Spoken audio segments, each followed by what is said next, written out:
Assalamualaikum warahmatullahi wabarakatuh. Selamat sejahtera. Salam reformasi, salam perjuangan. Terima kasih kerana terus bersama dengan saya. Terima kasih kerana terus menyokong. Tuan-tuan, tolong share, tolong like, tolong subscribe.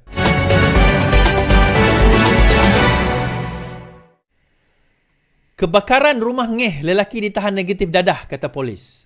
Lelaki ditahan kerana disyaki melakukan khianat api di kediaman ahli parlimen Beruas disahkan negatif. Maksudnya dia tak ambil dadah. Ketua Polis Perak, Datuk Muhammad Yusri, ketika diumumi berkata keputusan itu diperolehi hasil saringan air kencing. Pada Jumaat lalu, Muhammad Yusri berkata lelaki itu ditahan di kawasan Shah Alam kira-kira 4 pagi dan direman sehingga Selasa. Dia berkata polis telah merampas 2 tripod bimbit dalam tangkapan tersebut dan semakan mendapati lelaki itu tidak mempunyai jenayah lampau. Semalam Muhammad Yusri mengesahkan lelaki itu bukan ahli mana-mana parti politik dan polis masih menyiasat motif kejadian.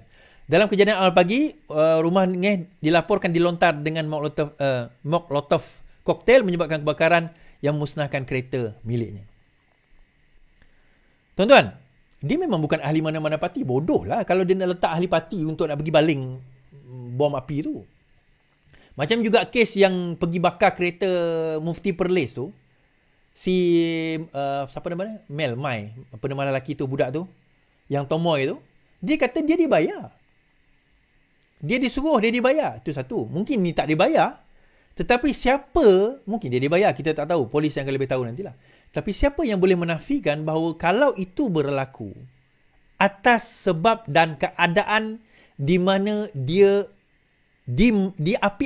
Kita tak kata PN yang buat. Tetapi siapa yang berani jamin bahawa itu bukan tindakan kerana dia termakan hasutan yang dibuat oleh PN, yang dibuat oleh PAS. Kalau pun dia bertindak seorang lah, maksudnya bukan orang yang mengupah dia. Sebab kalau dicek dadah, dia tak ada, dia negatif dadah. Kalau betul dia buat lah, mungkin bukan dia yang buat. Kita kena put that into perspective juga. Tapi kalau betul dia buat, siapa kita untuk mengatakan bahawa bukan kerana apa yang dibuat oleh PAS menyebabkan dia rasa begitu. Menyebabkan dia rasa marah. Dia rasa macam perlu dia melakukan so-called jihad. Dia kena bakar rumah orang ini. Padahal ini adalah persoalan prosedur. Betul, kita kata betul. Salah, kita kata salah. Dia tak ada kena mengena dengan agama. Itu prosedur di dalam di dalam pengurusan hal ehwal syariah ataupun undang-undang syariah Islam di negeri Selangor. Itu adalah prosedural. Tak ada kena mengena dengan agama. Ngeh bukan cerita tentang Al-Quran, bukan mengkritik hadis dan sebagainya atau Nabi Muhammad, bukan.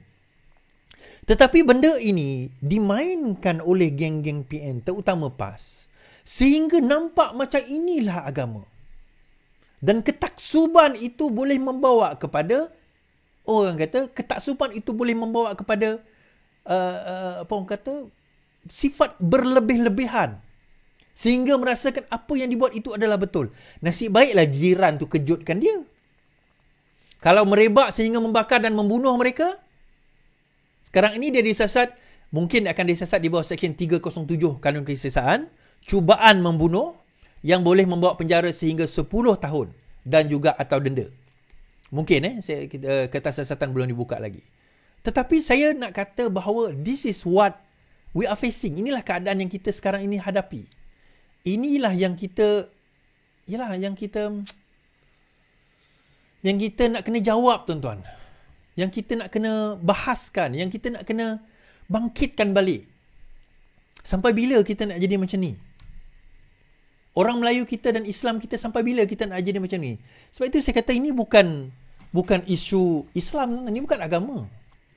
Ini bukan budaya, ini bukan budaya orang Melayu pun.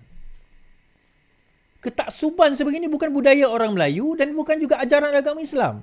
Tu saya kata tadi Muhammad Tajuddin, Prof Tajuddin punya buku. Prof Tajuddin punya buku. Sunnah Melayu dan juga Sunnah Rasul. Beza di antara sunnah sokol Melayu. Sorry Prof, saya pun tak setuju juga sunnah Melayu tu. Dia sunnah ahli politik Melayu. Melayu pun tak ajar macam tu juga. Dia sunnah ahli politik Melayu. So digunakan elemen Melayu, digunakan elemen agama. So mereka yang jahil tentang perkara itu, dia kata, oh inilah agama. Inilah dia Islam. Inilah ajaran Islam. Sedangkan benda asas Islam pun dia tak faham.